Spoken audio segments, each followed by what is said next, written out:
Hello founders, welcome to my ongoing series. I am on part 9 of the 10 truths of what it's really like to raise pre-seed and seed investment. And today the truth is, ask for investment, you will get advice. Ask for advice, you will get investment eventually.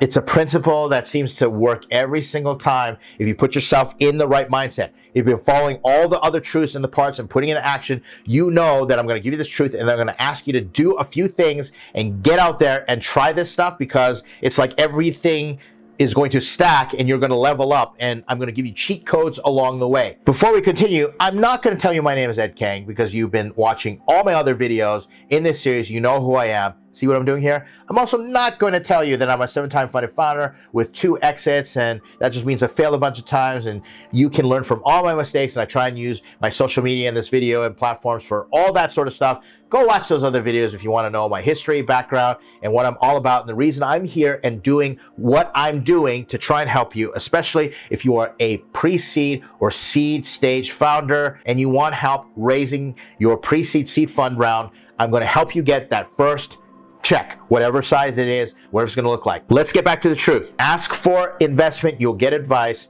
Ask for advice, you'll get investment eventually. What founders do is they go in and they come in hot in every single meeting. They start willy-nilly running around saying, I need to raise investment, I need money, I need money. I've had founders tell me that, Ed, I'm going to raise $1 million, and they don't even have a product, they don't have idea validation, don't think fleshed out, and they say, if I only raised $1 million, if I could just raise that first $1 million, I'm off to the races. And I think to myself, you are going to have such a difficult time, because you're talking about investment, and the point of a startup, the point of raising funds is not investment. The point of it all is to solve a problem with a unique solution, and therefore fundraising and investment is a means to an end.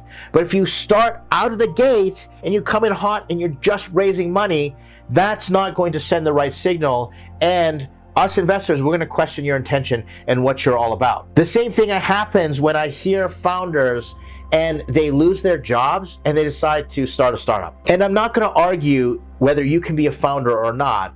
I'm just going to question the motivation, because so many founders start off with wrong motivations and then they're disillusioned and they get really mad at people like me who are supposed to help them. And they say, I haven't raised any money. Why haven't I raised money? Why aren't you helping me? And it gets really awkward and uncomfortable. Sometimes professionals, they're working their job and they're doing it, and then they say, all right, I lost my job. I don't want to work for anybody else. Everybody's telling me anybody can be an entrepreneur. Anybody can be a founder. Anybody can raise capital. It's just not true.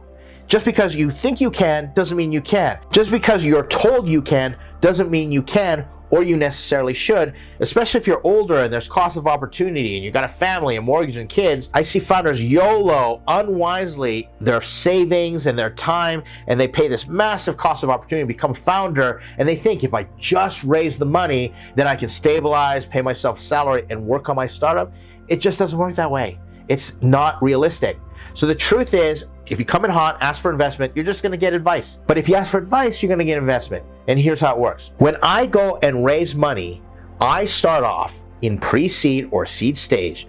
I start off asking for advice. What happens is that investors often don't want to say no, so they just give advice. And I talked about this in a previous part. And they'll just drone on and they'll tell you how to raise money, and they're not going to actually tell you how to build your startup so you raise money. Or they're going to tell you from all their perspective, and they'll pontificate and they'll give you their life story, especially unsophisticated investors. Not saying they're not sophisticated people, but investors who maybe made money in real estate somewhere else, or investors that made money in crypto, or they're not real startup investors or angels and they don't have enough cycles or reps investing in founders. I've seen some horrible advice of would-be investors thinking that they're smart and they know how to invest in startups, and their advice is terrible, absolutely terrible. And even worse, founders fall into the trap and they start believing it, and they get all insecure and they start doing things. Let me give you a case in point. I had a set of founders and they went off and they pitched to an investor who happened to be a bigwig in a bank,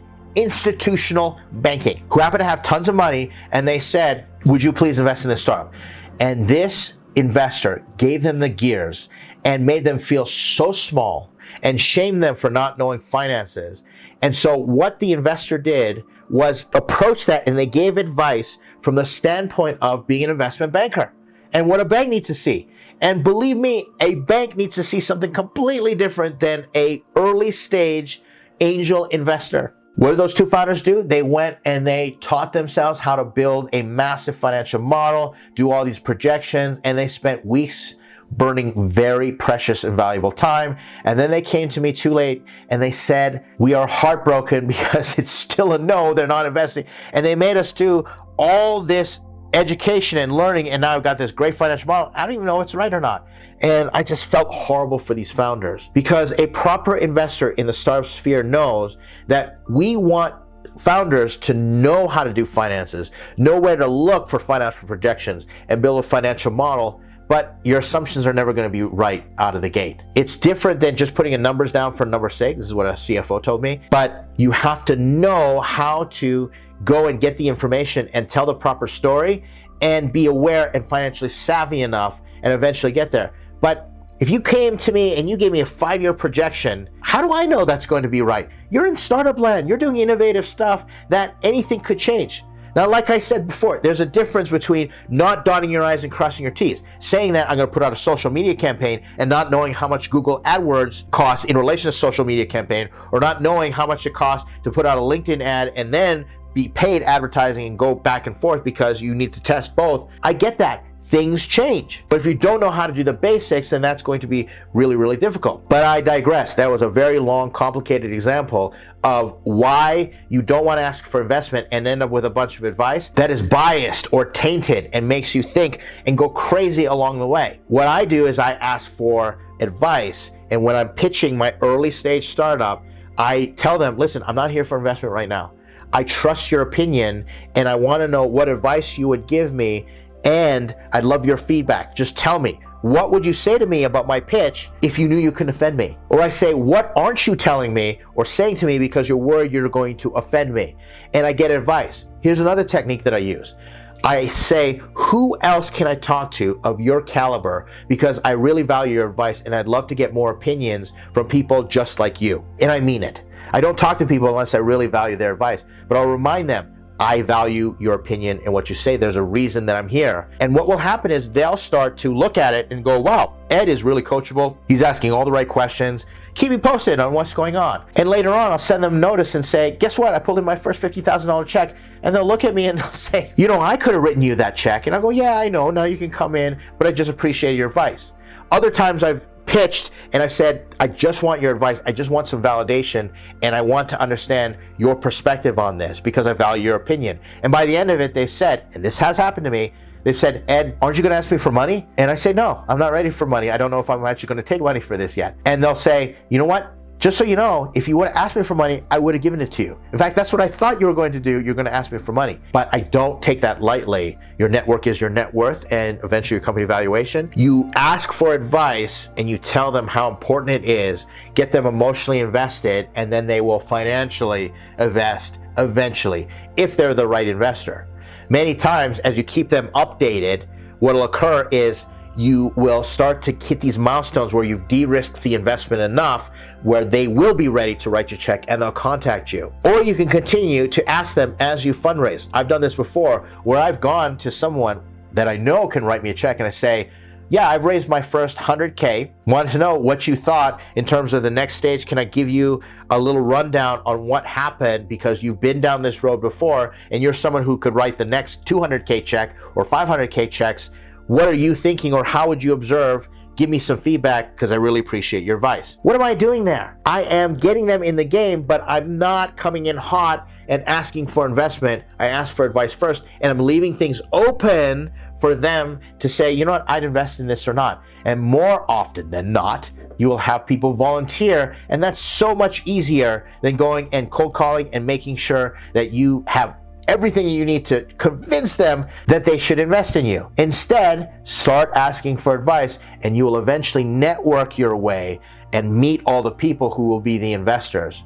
Eventually, someone's going to know you and get to know you and like you and maybe not invest themselves, but set you up with a bona fide investor and do all the work for you. I've seen this before. Someone says, all right, I have an investor. I'm setting up a meeting for you. You need to have your pitch deck ready. I've already given them your one pager. I've explained to them who you are. They know all about you. You don't have to get into that. Just have your investment deck ready. And they just want to ask you a bunch of questions because they're already there. That has happened. I was just interviewing another founder. She was amazing, by the way. And I asked her, how many contacts or calls did you have to make before you went and raised your first $250,000?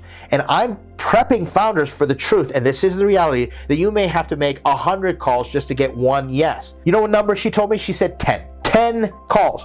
And I asked her, how did you do it? And she explained to me. She said, I researched my contacts first, and I found people who had experience or contacts in the area that fit my type of investment or the industry that I wanted to move into. And one contact said, I know these investors who invest specifically in healthcare. I'm going to set you up with them. And it was only 2 degrees of separation. Normally, if you watch my other videos, I'm saying you're only 6 degrees of separation away from the perfect investor. This was 2 degrees. How did that happen? She went and asked for advice, and that person said, let me connect you with the investor. If you are someone who uses those techniques, you won't have to make as many calls, and that's just going to accelerate your fundraise. What is your action item in this? It's quite simple. Go ask for advice. Take this lesson to heart and write down your list of people that you can go ask for advice and say, I'm not here to ask for investment. I want to practice asking for advice, and I want your feedback, and then leave it there and get into that habit and go get advice. Steal somebody else's 10,000 hours, or go and listen to the person who might have the great network and say, I really value your opinion. What advice can you give me? And see what happens. And start to refine the way you go to the market and refine the way you approach potential investors or connections with investors. And you will do yourself so many favors and save yourself some heartache and accelerate that almighty fundraise and get that first pre-seed or seed check that I talked about. Hope this has been helpful. As always, do the social media thing, like, comment, subscribe. If you're already part of a community that I participate with, such as startups.com, or you've attended any of my other accelerator or funding workshops, I appreciate all the feedback, all the comments, all the encouragement that I get. I will see you in the final part, which happens in the next video.